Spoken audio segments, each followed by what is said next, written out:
One evening in the spring of this year, 2006, Rachel and I are at home in Highbury. She is absorbed by a story in the newspaper. I have already read it. It concerns the emergence of a group of tribespeople from the Amazon forest in Colombia. They are reportedly tired of the hard jungle life, although it's noted they still like nothing better than to eat monkey, grilled and then boiled. A disturbing photograph of a boy gnawing at a blackened little skull illustrates this fact. The tribespeople have no idea of the existence of a host country named Colombia, and no idea, more hazardously, of diseases like the common cold or influenza, against which they have no natural defenses. "Hello," Rachel says. "Your tribe has come to light."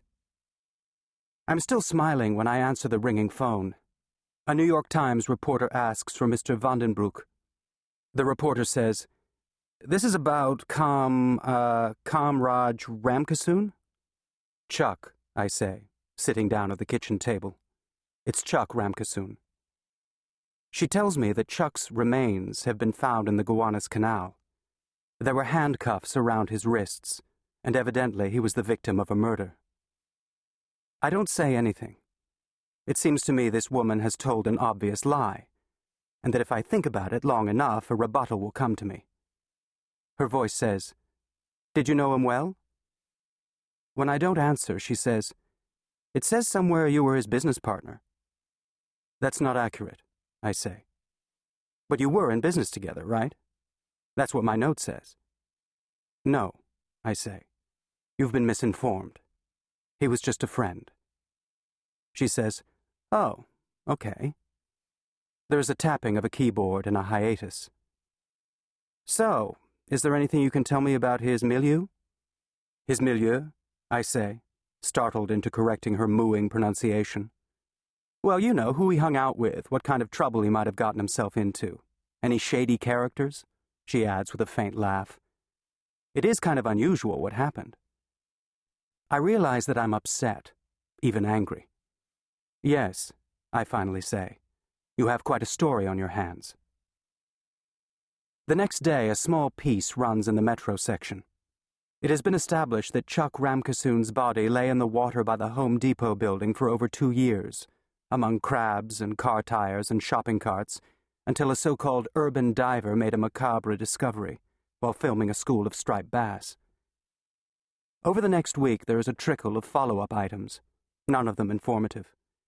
But apparently it is interesting to readers and reassuring to certain traditionalists that the Gowanus Canal can still turn up a murder victim.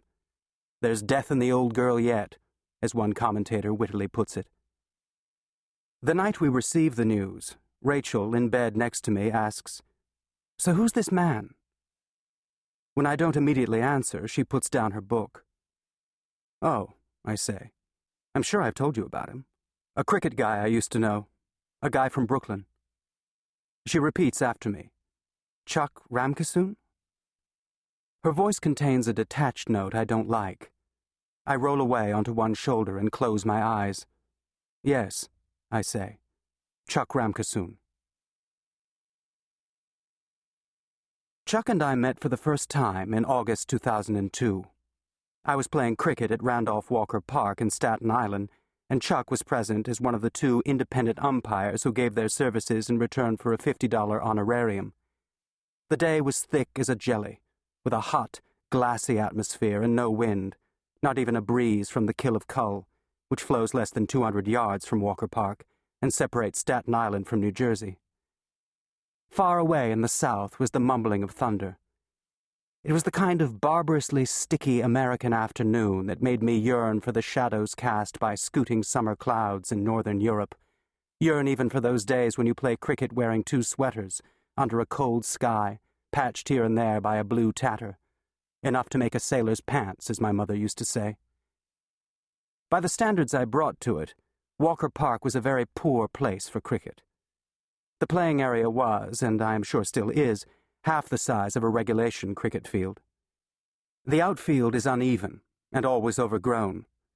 Even when cut, once chasing a ball I nearly tripped over a hidden and to cricketers ominous duck, and whereas proper cricket, as some might call it, is played on a grass wicket, the pitch at Walker Park is made of clay, not turf.